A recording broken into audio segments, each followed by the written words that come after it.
क्या आप जानते हैं 75% से भी ज्यादा लोगों को इस पूरी दुनिया में पब्लिक स्पीकिंग से डर लगता है।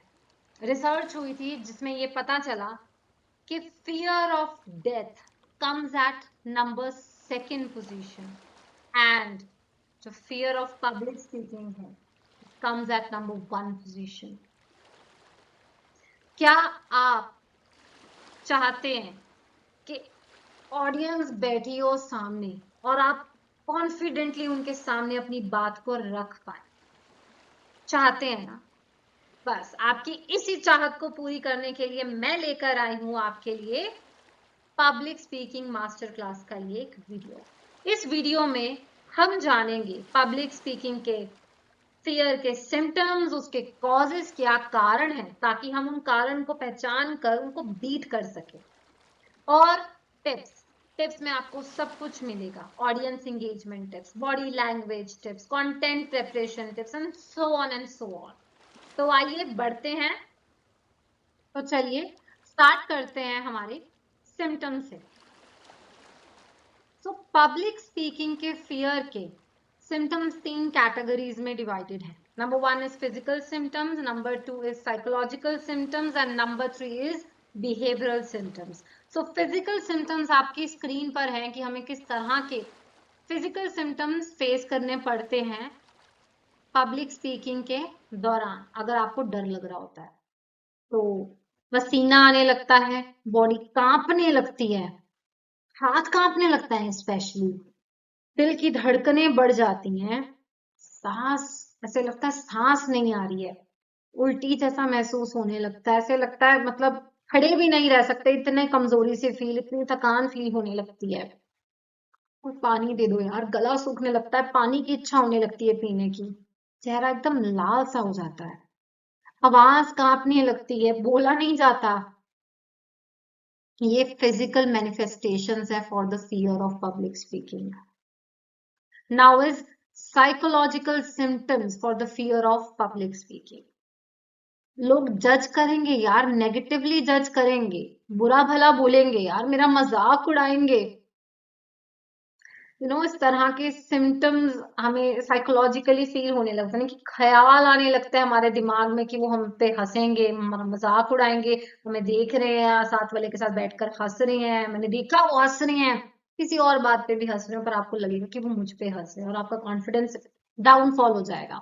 आपको डर लगेगा यार मुझसे कोई गलती ना हो जाए, यार fear of of being the centre of attention, इस चीज का आपको फियर होगा कि यार सभी का ध्यान मेरे पे होगा, और मैं तो पहले से ही घबरा रहा हूँ इतना ज्यादा, मुझे खुद पे विश्वास ही नहीं है, और सब लोग मेरी तरफ देख रहे हैं यार, मैं कैसे करूंगा कैसे करूंगा, इस तरह के ख्याल आ जाना। और इसमें और ख्याल एडअप हो जाना कि यार अगर मैं कुछ भूल गया तो, fear of losing control on one self, यार जैसे फिजिकल सिम्टम्स होते हैं, खुद पे कंट्रोल ही नहीं रहता है, उल्टी उल्टी आ गई स्टेज पे तो कुछ हो गया, पसीना वगैरह निकलेगा, ऑडियंस देखेगी। सो एक तो ये सारे साइकोलॉजिकल सिम्टम्स हैं जो एक पर्सन में ऑब्जर्व किए जाते हैं जिसके अंदर होता है फियर ऑफ पब्लिक स्पीकिंग। यही साइकोलॉजिकल सिम्टम्स के कारण मैनिफेस्ट होते हैं ये फिजिकल सिम्टम्स। समझ रहे हो? Next is behavioural symptoms. So behavioural symptoms क्या होते हैं? जो बताते हैं कि आप में पब्लिक स्पीकिंग का डर है। हमारे अंदर एक टेंडेंसी सी आ जाती है और हर एक सिचुएशन को अवॉइड करने में जिसमें पब्लिक स्पीकिंग का कुछ भी एलिमेंट इन्वॉल्व होता है। और अगर बोलना पड़े तो या तो बहुत तेज बोलना या बहुत स्लो बोलना, ये रिफ्लेक्ट करता है कि एक पर्सन में पब्लिक स्पीकिंग का डर है। फिजिटिंग और पेसिंग, आई कांटेक्ट का अवॉइड करना, कि मतलब ऑडियंस के साथ आप नजरें ही नहीं मिला पा रहे हो, ये सारे behavioral symptoms हैं that tells that yes you have the fear of public speaking. Now next is causes क्या है, क्या कारण है कि लोगों में ये fear है public speaking का? So number one cause is this fear of judgment. Let's use the blue color now. या सो फियर ऑफ जजमेंट होता है लोगों के अंदर कि यार ऑडियंस मेरा मजाक उड़ाएगी, मुझे क्रिटिसाइज करेगी, मेरी कोई गलती हो गई तो वो हंसेंगे, मुझे इनकॉम्पिटेंट समझेंगे, मेरी क्या इज्जत रहेगी। सो इस तरह के जो ख्याल हैं, जो किससे जुड़े हैं, आपके माइंड से। It's not getting type. Yes, हो गया। जो जुड़े हैं आपके माइंड से। Next is lack of confidence. यार अपने आप पर आपको विश्वास ही नहीं है कि आप कर सकते हो ये। विश्वास, यू नो नींव होती है हर एक चीज की। एलॉन मस्क ने इतने सारे इनोवेशंस करे, क्यों करे? क्योंकि उसको विश्वास था वो कर सकता है। लोग मजाक उड़ाते थे यार उसको कि ये रीयूजेबल रॉकेट वाला concept and all, but he did it because उसको अपने आप पर विश्वास था। आपको अपने आप पर विश्वास है, लोग चाहे कुछ भी कहें, यू विल डू इट। विश्वास रखना इंपॉर्टेंट है। तो जिन लोगों में ये फियर होता है पब्लिक स्पीकिंग का, उन लोगों में आत्मविश्वास की कमी होती है और वो लोग सेल्फ डाउट से घिरे हुए होते हैं। यानी कि करना क्या है? अपने अंदर विश्वास जगाना है। अब आप सोच रहे होंगे अपने अंदर विश्वास कैसे जगाएं? जवाब दूंगी मैं आपको इसका, वेट करो, टिप्स में आपको मिलेगा जवाब। Okay, so number 3 cause for fear of public speaking है पास्ट नेगेटिव एक्सपीरियंसेस। हो सकता है पास्ट में आपके साथ कुछ ऐसा हुआ हो जिसके कारण आपकी रूह भी कांपती है आज पब्लिक स्पीकिंग की अपॉर्चुनिटी को एक्सेप्ट करने से, क्योंकि आपको डर लगता है फिर वही सब ना रिपीट हो। तो इसके डर से आप पब्लिक स्पीकिंग से काफी डरते हो कि वो चीजें रिपीट ना हो, क्योंकि आप वो एम्बैरेसिंग एक्सपीरियंसेस को दोबारा एक्सपीरियंस करने से डरते हो। ठीक है, वो मेमोरीज आपको याद आ जाती हैं कि कोई शायद आपका मजाक उड़ा रहा था, या आपके फिजिकल सिम्टम्स जो होने लग गए थे, जैसे कि हाथ कांपने लग जाना, परफेक्शनिज्म, वांट फ्लॉलेस परफॉर्मेंस, इस तरह से कुछ होने लग जाना, ऑडियंस का हंसना आप पर, ठीक है, आपकी लैंग्वेज का मजाक उड़ाना, आपके एक्सेंट का मजाक उड़ाना, आपके फैक्ट्स पर जज करना कि आप क्या बोल रहे हो, आपकी जो पसीने की शिकन है, होश के उड़ जाना, वो हॉरिफिक एक्सपीरियंस जो पास्ट में रहा है, हो सकता है वो आपको रोक रहा है। That is another cause for fear of public speaking. Next cause is perfectionism. Perfectionism का कीड़ा है यार। जब तक एक्सपेक्टेशन के मुताबिक स्किल सेट नहीं ना बनेगा या लगेगा नहीं, तब तक नहीं यार। मतलब करना है ना तो ऐसे करना है कि लोग कहें कि यार, करना नहीं करने का। जो लोग ऐसा सोचते हैं ना, अच्छी बात है, सोचो आप ऐसा, बट इसका ना एक नेगेटिव चीज ये है कि आप शायद उस अपॉर्चुनिटी की वेट करते हो कि जब आपके पास ये स्किल सेट सब कुछ अच्छा होएगा, बट लाइफ चैलेंजेस अपने अलग थ्रो करती है, बिजी हो जाता है बंदा, बहुत कुछ हो जाता है, नहीं भी कर पाता। राइट, मेजोरिटी केसेस में ना वो मोमेंट ही नहीं आता कि जब आपको लगता है कि आप परफेक्ट हो, जिसके कारण आप अपॉर्चुनिटी को ग्रैब ही नहीं कर पाते हो। Carry my point? आज आप जिस भी पब्लिक स्पीकर को एडमायर कर रहे हो, वो एडमायर आप क्यों कर रहे हो? क्योंकि उसके स्किल्स के कारण। आपको लगता है कि आज आप कंपेयर कर रहे हो कि उनके स्किल्स बहुत अच्छे हैं, आपके उतने अच्छे नहीं है, तो इसलिए आप अभी नहीं करोगे क्योंकि आपका मजाक उड़ सकता है। पर आपने सोचा कि उनके ये स्किल्स इतने अच्छे क्यों हैं? उनके ये स्किल्स इसीलिए इतने अच्छे हैं क्योंकि वो कभी आपकी स्टेज पे थे और रुके नहीं।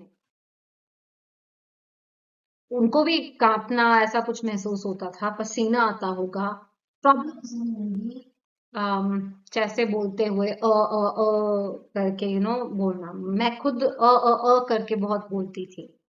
देन एक बार मेरी टीचर ने क्या किया, प्रिंसिपल बेसिकली, उन्होंने मुझे एक ना रूम दे दिया, क्लासरूम, जिसमें कोई बच्चा नहीं था, नो टीचर नो स्टूडेंट, अकेली थी मैं। मेरे हाथ में एक पेपर था जिसपे मेरी स्पीच लिखी हुई थी, डिबेट स्पीच, जो मुझे कंपटीशन के लिए कल बोलनी थी।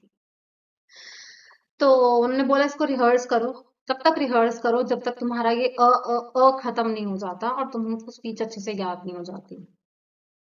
सुबह से लेके छुट्टी के टाइम तक आई डिड दैट। इतना रिहर्स किया, इतना रिहर्स किया, कि मेरा गला, और हर बार रिहर्स ऐसे नहीं करा कि अभी कौन सा मुझे फाइनल स्पीच देनी है, हर बार ऐसे रिहर्स करा कि अभी मेरी फाइनल स्पीच है, उतनी ही पिच के साथ, उतने ही वॉइस मॉड्यूलेशन के साथ, उतनी ही लाउडली, बिहेवियरल जेस्टर्स के साथ, सब कुछ बिल्कुल वैसे जैसे ऑडियंस के सामने देना है, हर टाइम रिहर्स किया, हर टाइम। और रिजल्ट ये हुआ, आज मैं आपको पढ़ के सुनाती हूँ, और आपने वैसे भी ऑब्जर्व भी किया होगा कि अब मेरी स्पीच में नहीं है। For example, this is the cause for fear of public speaking, cause is perfectionism. You want flawless performance and fear any imperfections or errors. Pressure to meet very high standards set by oneself or perceived by others.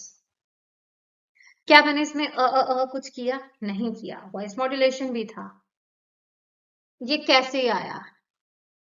ये practice से आया। आज जो level है वो एक time पर नहीं था।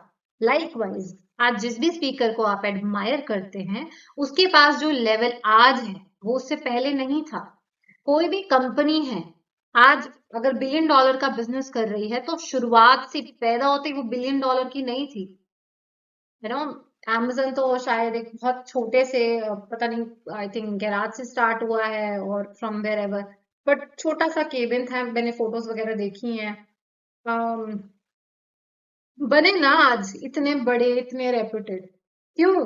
क्योंकि वो डरे नहीं कि वो कर पाएंगे, वो नहीं कर पाएंगे, वो बस लगे रहे, लर्न करते रहे। तो आपके अंदर अगर ये फियर ऑफ परफेक्शनिज्म है, sorry I am stretching it but it is important, fear है, आज बोलो, आज अपॉर्चुनिटी ग्रैब करो, डर लगेगा बट इट इज ओके, डर के आगे ही जीत है। बढ़ते हैं अगले कॉज की तरफ। Fear of blanking out. Oh my God. Yes. Stage पे है, कुछ भूल ना जाए, बोलना क्या है आगे शब्द ही ना मिले, एक तरह से मेंटल ब्लॉक हो जाए, समझ ही ना आए क्या बोलना है। इस तरह की जो एम्बैरेसमेंट है, फियर ऑफ ब्लैंकिंग आउट है, ये हमें पब्लिक स्पीकिंग की एक्टिविटीज को अवॉइड करने के लिए वो करता है। बट अगर आपको वर्ड्स नहीं मिल रहे हैं, तो इसकी मैं आपको टिप दूंगी, जिसको आपको अभी कॉजेस चल रहे हैं, इसके बाद टिप्स आएंगी, तो टिप्स आपको सुननी पड़ेंगी, उसमें आपको इसकी टिप मिल जाएगी। Right, next is physical symptom. Now I want to change my color of the pen. Let's get it purple. Yeah. So physical symptoms, ये डर लगता है कि जब आप पब्लिक स्पीकिंग कर रहे हैं, उस मोमेंट पे आपकी वही फिजिकल सिम्टम्स वापस ना लौट आए, जो एंजाइटी होती है ना, एंजाइटी किससे होती है? यहाँ से स्टार्ट होती है, थॉट्स से। थॉट्स आए तो वो एंजाइटी होने लगती है, जो फिजिकली दिखती है स्वेटिंग से, हाथ कांप रहे हैं, आवाज कांप रही है, दिल की धड़कनें बढ़ रही हैं, उल्टी जैसा फील हो रहा है, so on and so on. आपको डर लगता है कि कहीं वही फिजिकल सिम्टम्स आपको दोबारा ना फेस करने पड़े, वो बहुत एम्बैरेसिंग लगता है, बहुत बुरी फीलिंग है, बहुत बुरी। ऐसी चीजें दोबारा एक्सपीरियंस करने के डर से, फियर ऑफ पब्लिक स्पीकिंग का डर बना रहता है। Inadequate preparations is another cause for the fear of public speaking. क्या हो कि हम स्टेज पे जाएं और ऑडियंस हमसे कोई एक ऐसा क्वेश्चन पूछ ले जिसका आंसर ही हमको नहीं पता है, बड़ी बेइज्जती हो जाएगी यार, प्रिपरेशन ही नहीं है यार, इतनी out of the box topic मिला है यार। ये कॉज है फियर ऑफ पब्लिक स्पीकिंग का। Next cause is negative self talk. इसके बारे में तो आई थिंक जितनी बात कर लो कम है। अपने आप, लोग क्या तुमको नेगेटिवली जज करेंगे? अपने आप को ही तुम नेगेटिव जज कर रहे हो, अपने आप को ही तुम कम आंक रहे हो, लोग तो बाद में आते हैं। खुद के इंटरनल डायलॉग में अपने आप को निकम्मा, नालायक, इनकॉम्पिटेंट समझ लेना एक कारण है for the fear of public speaking. और जो व्यक्ति अपने आप को कॉम्पिटेंट समझता है, काबिल समझता है, अपने आप पे विश्वास रखता है, वो कर जाता है। Next is fear of public humiliation. Yes, ये बहुत बड़ी चीज है यार, कि मैं टारगेट नहीं बनना चाहता जोक्स का लोगों के आगे। उससे एक रिसर्च हुई थी जिसमें ये कहा गया था कि fear of public speaking number 1 fear है लोगों के अंदर। Even the fear of death comes at number 2 position. तो ये जो इंसल्ट, ये जो ह्यूमिलेशन जैसी फीलिंग होती है, ये क्यों आती है? क्योंकि आपको इनकॉम्पिटेंट लगता है, सेल्फ डाउट है, आपको फिजिकल मैनिफेस्टेशंस होती हैं, सब कुछ तो थॉट से ही शुरू होता है कि विश्वास ही नहीं है, कैपेबिलिटी फील नहीं होती, जिसके कारण वो फिजिकल मैनिफेस्टेशंस में आते हैं, थिंग्स एस्केलेट फ्रॉम देयर। सो आप टारगेट ऑफ जोक्स नहीं बनना चाहते, उससे बेटर मन में थॉट आता है कि मर जाना बेटर है, बट नो, पब्लिक स्पीकिंग करूंगा, ह्यूमिलिएशन नो, क्योंकि इस तरह के जो ख्याल आते हैं, रिएक्शंस आते हैं, ये रोकते हैं पब्लिक स्पीकिंग करने से। और इनको टर्न सिर्फ किया जा सकता है माइंड से। खुद को विश्वास दिलाओ, प्रिपरेशन करो, एक्टिविटीज को ग्रैब करो, ओपन माइंडसेट रखो, यानी कि ग्रोथ माइंडसेट रखो। हर एक एक्सपीरियंस अगर वो नेगेटिव भी है, उसमें कुछ ना कुछ तो पॉजिटिव होगा ना सीखने के लिए। क्या अब आपको पता है कि आगे से ये चीजें किस तरह से हैंडल करनी है? आगे से ये चीजें कौन सी चीजें आपको नहीं करनी, कौन सी चीजें करनी है, right? Next is social anxiety, the 10th cause for the fear of public speaking, जो आज हम डिस्कस करेंगे। एंड बहुत सारे लोगों को सोशल एंजाइटी होती है, उनको डर लगता है for being the centre of attention, और स्पेशली जब वो प्रिपेयर्ड नहीं है, उनको डर लग रहा है, तो उनको डर लगता है, ये उनको उनके डर के कारण और डर लगता है कि कहीं लोग पहचान ना जाएं कि मैं कॉम्पिटेंट नहीं हूँ। मुझे लगता है मैं कॉम्पिटेंट नहीं हूँ, बट ये कहीं लोगों को ना पता लग जाए, फिर ह्यूमिलेशन वगैरह और ये सब कुछ होता है। तो इन सब चीजों को हैंडल करने के लिए अब हम पढ़ेंगे tips. Okay ji, let's move towards tips. Tips to speak confidently in public. Warning! What is the warning? Would you please read?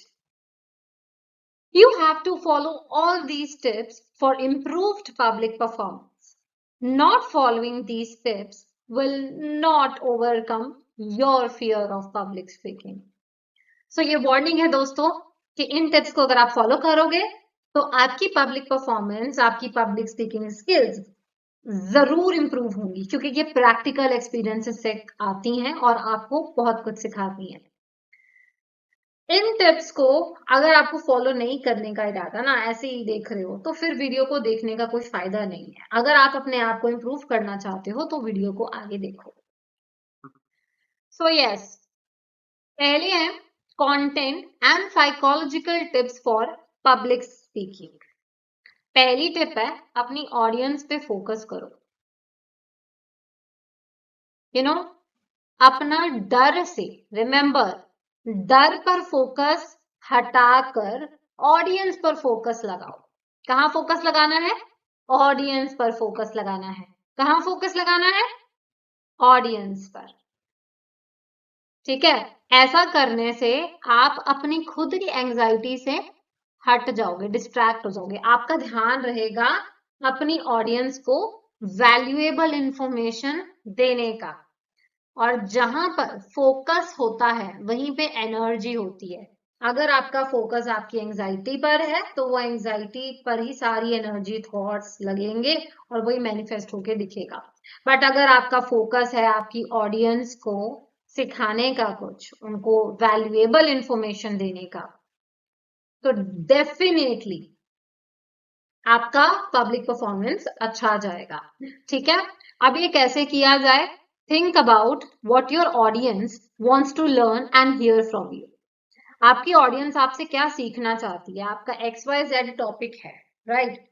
जैसे अभी पब्लिक स्पीकिंग का टॉपिक है, सो मैंने हर वो पॉसिबल चीज सोची कि आप मुझसे क्या पूछना चाहेंगे, क्या जानना चाहेंगे।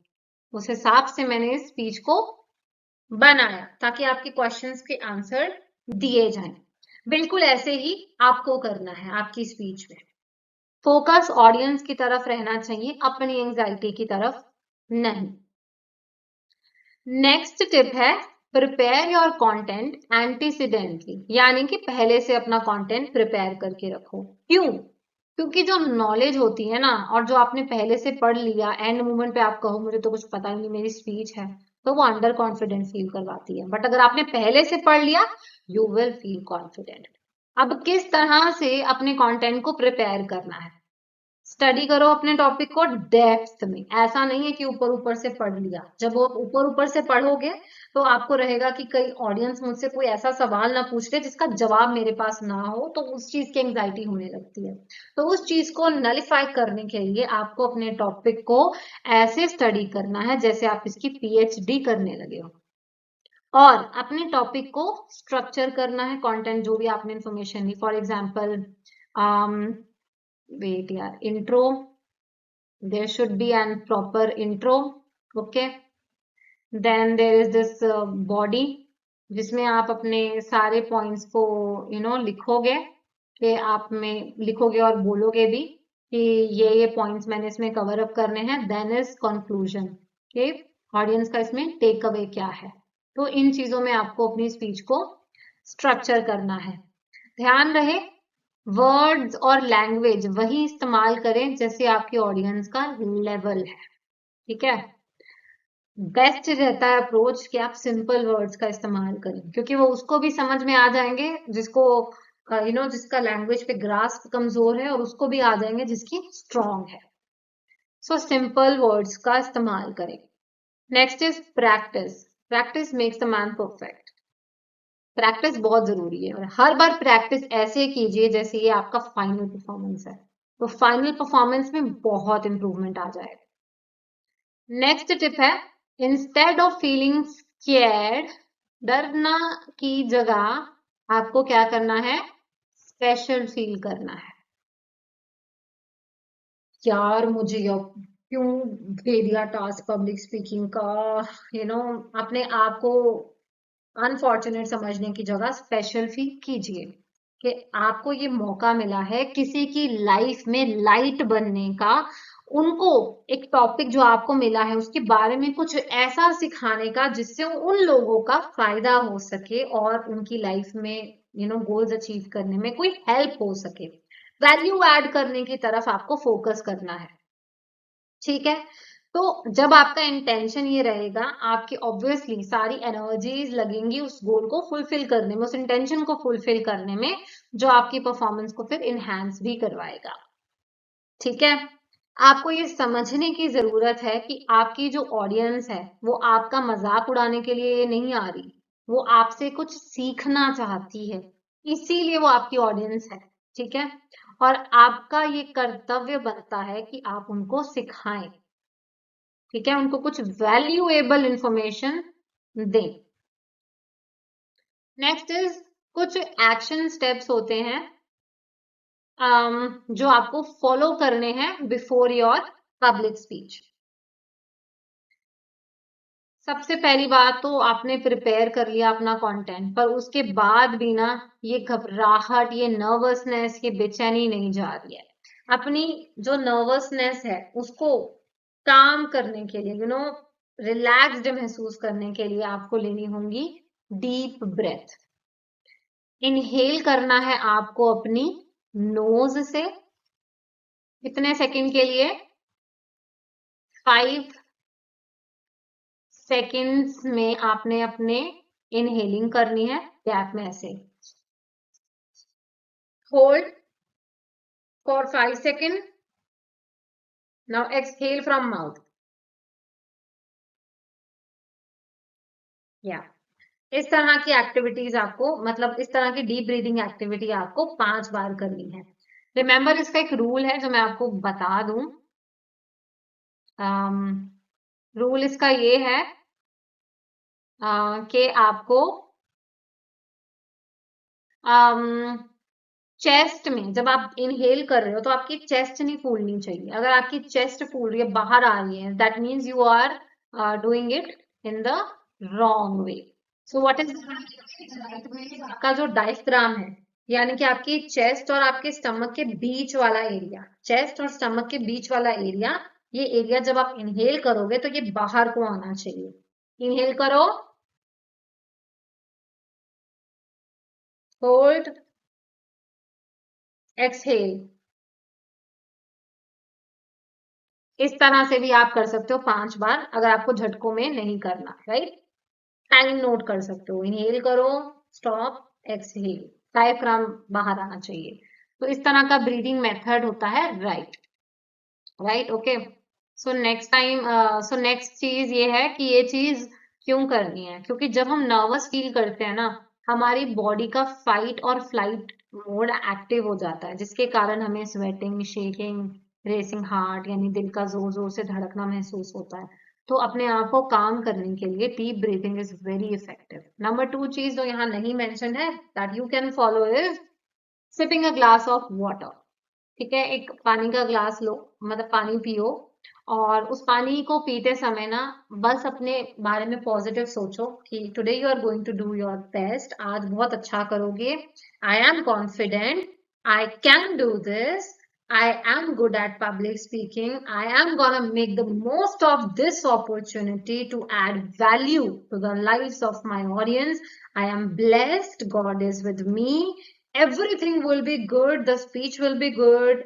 Session would be good. I will take care of everything. I can do it. I am confident. I am excited. अपने आप को पॉजिटिव चीजें बोलना है, खुद का सेल्फ मोटिवेटर बनना है, और देन पानी पीना है। उससे आपकी बॉडी के अंदर भी पॉजिटिविटी आएगी, एंड वाटर भी हमें रिफ्रेश करवाता है। Next is body language tips for public speaking. Now here are some body language tips for you. One thing is to maintain the eye contact with your audience. Of course की बात है, मैं आपसे बात कर रही हूँ इधर देख के, क्या आपको मेरे से बात करने में वैल्यूएबल फील होगा? ऑफ कोर्स नॉट, क्योंकि मैं तो आपकी तरफ ही नहीं देख रही। लाइकवाइज ऑडियंस है, ऑडियंस को वैल्यूएबल फील होगा अगर आप ऑडियंस की तरफ देख करके स्पीच दोगे, right. Stand up straight in public, spine आपकी स्ट्रेट रहनी चाहिए, चेस्ट आपकी बाहर को रहनी चाहिए। जब आप अभी ये बॉडी पोस्चर बनाओ, बैक एकदम स्ट्रेट, शोल्डर भी straight, back straight, chest out. ऐसे जब आप करोगे ना, आपकी बॉडी का जो पोस्चर है ना, वो बहुत कॉन्फिडेंट एंड अथॉरिटेटिव पोस्चर बन जाएगा। When this happens, बॉडी का जब पोस्चर आपने करेक्ट करा तो इंटरनली भी आपको कॉन्फिडेंट एंड अथॉरिटेटिव महसूस होगा। It is similar to eating food. अच्छा खाना खाओगे, बॉडी अच्छी रहेगी, जब बॉडी अच्छी रहेगी तो माइंड को भी अच्छा लगेगा, फीलिंग्स भी अच्छी होंगी। Okay, next is hand gestures. Hand gestures का इस्तेमाल करना बहुत इंपॉर्टेंट है to explain your point. Audience का अटेंशन एंड उनकी अंडरस्टैंडेबिलिटी आपकी तरफ बढ़ती रहती है, but do not overuse this. ऐसा नहीं कि इस बात पे भी, इस बात पे भी, इस बात पे भी, इस बात पे भी, हर एक बात पर आप बस हैंड जेस्टर्स का इस्तेमाल करते रहो for the sake of doing hand gestures, वो अच्छा नहीं लगता। Next is maintaining maintaining a smile on your face. चेहरे पे मुस्कान तो रहनी चाहिए, क्योंकि किसको पसंद है एक सड़ेलू इंसान से बात करना या उसके साथ कनेक्ट करना, राइट। तो जब आप स्टेज पे हैं, चेहरे पे स्माइल बना के रखिए, अंदर कितने भी घबराहट हो रही है, बेचैनी, चेहरे पे स्माइल नहीं जानी चाहिए। इससे क्या होगा, पॉजिटिव ऑरा बना रहेगा आपकी पर्सनालिटी का, पूरे जो हॉल का जो ऑरा है वो भी पॉजिटिव हो जाएगा, आपकी ऑडियंस को भी अच्छा लगेगा आपसे बात करने में, और आपको भी कंफर्टेबल महसूस होगा। या सो नेक्स्ट है वॉइस मॉड्यूलेशन टिप्स। अब वॉइस मॉड्यूलेशन टिप्स में एम्फसाइज करना on important words is very important. Pitch का वेरिएशन लाना, यानी कि ऐसा नहीं कि आप एक ही पिच में बोल रहे हो, कहीं पे हाई हो कहीं पे लो हो, ये वेरिएशन लाना बहुत इंपॉर्टेंट है for audience engagement. Next is pauses, सही जगह पर पॉज लेना ताकि आपकी ऑडियंस को आपका मैसेज क्लियरली समझ में आए is very important. Plus pauses सही जगह पर लेने से जो आपकी डिलीवरी का इम्पैक्ट होता है वो भी बढ़ जाता है, प्लस आपकी ऑडियंस को आपका मैसेज क्लियरली समझ आता है। जैसे मैं बोलते हुए पॉजेस ले रही हूँ, राइट, अगर मैं पॉजेस ना लूं और मैं फटाफट फटाफट फटाफट बोलती जाऊं, ये ऐसे होता है, pause after punctuation marks, pause after and before important keywords और फ्रेजेस, आपको नहीं समझ में आएगा, आपको प्रोसेस करने का टाइम ही नहीं मिलेगा। इसीलिए पॉजेस लेना बहुत इंपॉर्टेंट है, राइट। सेकेंड चीज ये है, अब बात करते हैं पॉजेस का, आपको क्लियर हो गया है, right? Next is voice modulation. Voice modulation में सॉरी, पिच वेरिएशंस का। तो पिच वेरिएशन में आपको क्या ध्यान में रखना है? High and low pitch. For example, मान लो आप ऑडियंस से कोई क्वेश्चन पूछ रहे हो, what do you understand by voice modulation tips? अब आप देख रहे हो व्हाट हाई पिच पे गया है, अंडरस्टैंड बाय थोड़ा सा लो पिच पे था, एंड वॉइस मॉड्यूलेशन टिप्स मेरा फोकस कीवर्ड है, तो ये इस पे मैंने इसको एम्फसाइज करके बोला है। आपको ध्यान में रखना है कि जो इंपॉर्टेंट वर्ड्स हैं उस पे प्रेशर दे करके बोलें, ताकि ऑडियंस का ध्यान उस पे जाए, रिटेनेबिलिटी बढ़े। सेकेंड चीज है, हाई एंड लो पिच करनी है। ऐसा नहीं है कि पूरा सेंटेंस हाई पिच पे बोली जाना है और पूरा लो पिच पे बोली जाना है। Pitch variations, okay. Next is audience engagement tips. Audience को कैसे एंगेज करें? Very important question.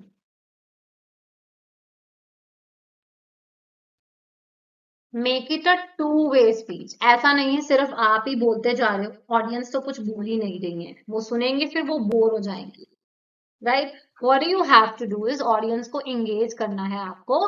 कोई एक्टिविटी खिलवा लो, कोई जोक क्रैक कर लो, अपनी कोई पर्सनल स्टोरी बता लो, उनसे कुछ क्वेश्चन पूछ लो। Next is listen attentively. मान लो आपने अपनी ऑडियंस से कोई क्वेश्चन पूछा, और उन्होंने अब एक आंसर दिया, तो आपको क्या करना है, उनके हर एक आंसर पे ना उनको एप्रिसिएशन देना है। इससे एक तो जो पर्सन आपको आंसर दे रहा है उसका कॉन्फिडेंस बढ़ेगा, सेकेंड थिंग इज कि पॉजिटिव एनवायरनमेंट सेटअप होगा आपके इंटरेक्शन का आपके ऑडियंस के साथ। थर्ड थिंग इज और लोगों को कॉन्फिडेंस मिलेगा आपको आंसर देने का या सवाल पूछने का, बिकॉज वे अच्छा जा रहा है। Next is the more you interact with your audience, the more comfortable you will become with them. जितना आप उनसे interact करोगे, आप ही को हेल्प होगी। अब लगता है ना कि यार ऑडियंस कोई सवाल ना पूछ ले, यार डर लगता है, बट अगर आप स्माइल मेंटेन करोगे, अच्छे से प्रिपेयर करोगे, बॉडी जेस्चर सही होंगे आपके, पॉजेस सही लोगे, कंटेंट सही रखोगे, क्लियर रखोगे, सिंपल रखोगे और वैल्यूएबल रखोगे, ऑडियंस को एंगेज करोगे, तो इंटरेक्शन विल बी इजी। और जब ये सब कुछ होगा तो you will feel more comfortable and experience अच्छा जाएगा। Now you need to be prepared for questions, my dear. You need to be prepared for questions. How to prepare for questions? Audience सवाल पूछेगी, कैसे prepare करना है? So these are 3 steps. सोचो, think about possible questions your audience can ask. मैंने starting में भी बताया था आपको कि एक टॉपिक की रिसर्च ऐसे करो जैसे उस पर पीएचडी कर रहे हो, उसको इस तरह से प्रिपेयर करो। तो जब आप इस तरह से प्रिपेयर करते हो तो आपके दिमाग में हर तरह के क्वेश्चंस, कुछ तरह के क्वेश्चंस आएंगे, क्योंकि आप भी एक ऑडियंस हो ना, आप अभी पढ़ रहे हो उस चीज के बारे में, that means you are an audience of for that, you are student for that topic. और जब आप प्रेजेंट करोगे, आपकी ऑडियंस आपकी स्टूडेंट होगी, तो एज ए स्टूडेंट अभी आपके माइंड में जो भी क्वेश्चंस आ रहे हैं उस टॉपिक को मास्टर करने के लिए, हर क्वेश्चन का आंसर फाइंड आउट करो, ओके? उस वे से प्रिपेयर करो। तो कोई भी ऑडियंस जब आपका क्वेश्चन पूछेगी तो आपको इजी रहेगा उसके आंसर्स को देने का, ठीक है? और ऐसा करने से आपकी स्पीच भी आपके ऑडियंस के लिए वैल्यूएबल रहेगी और आपकी इमेज भी as a knowledgeable creator, presenter आपके ऑडियंस के सामने आएगी। What if you don't know the answer of their questions? How to handle that situation? It's okay यार, encyclopedia तो नहीं है ना, हर सवाल का जवाब तो नहीं हो सकता ना मेरे पास। तो क्या करें? ऑडियंस को बोलिए, that's a great question, well, I'm not sure of the answer right now, but I will do research and get back to you. Thank you. Please have a seat. ऐसे हम उनको आंसर दे सकते हैं। Question आपका अच्छा है, thank you question पूछने के लिए, पर अभी मुझे इसका आंसर एज सच मैं श्योर नहीं हूँ, मैं रिसर्च करूंगा और उसके बाद मैं आपको इसका आंसर शेयर करूंगा। Thank you. तो बहुत ही हम्बली आप उन्हें आंसर दे सकते हो, सो कोई टेंशन की बात। तरह सो इसी के साथ हमने कंप्लीट कर लिया है हमारा course for master public speaking. Voice modulation से लेकर बॉडी लैंग्वेज से लेकर कंटेंट प्रिपरेशन, ऑडियंस एंगेजमेंट, हमने सारी टिप्स को कवर करा। कॉजेस भी करे, पब्लिक स्पीकिंग के फियर के सिम्टम्स भी करे। ओवरऑल ये आपके लिए बहुत ही इजी गाइड रहा है 35 मिनट्स का। इसे जरूर फॉलो कीजिएगा, 110% आपको इफेक्टिव रिजल्ट्स मिलेंगे। और अगर आपके मन में अभी भी कोई क्वेश्चन है कि किस तरह से मतलब ये कोई सिचुएशन है उसको कैसे हैंडल किया जाए, आप कमेंट सेक्शन में मेंशन कर सकते हैं, या फिर मेरे साथ 1-on-1 कंसल्टेशन बुक कर सकते हैं बाय सर्चिंग दिस लिंक। इस लिंक को सर्च करके आप मेरे साथ एक कॉल बुक कर सकते हैं, फ्री और पेड दोनों ऑप्शन अवेलेबल है वहां पे, राइट। मुझे फॉलो कर सकते हैं आप for tips on public speaking, mental health as well as personal development. Video अच्छा लगा हो तो अपने दोस्तों के साथ जरूर शेयर कीजिएगा और हम मिलेंगे अगली बार अगली टिप्स के साथ। Till then take care, bye bye.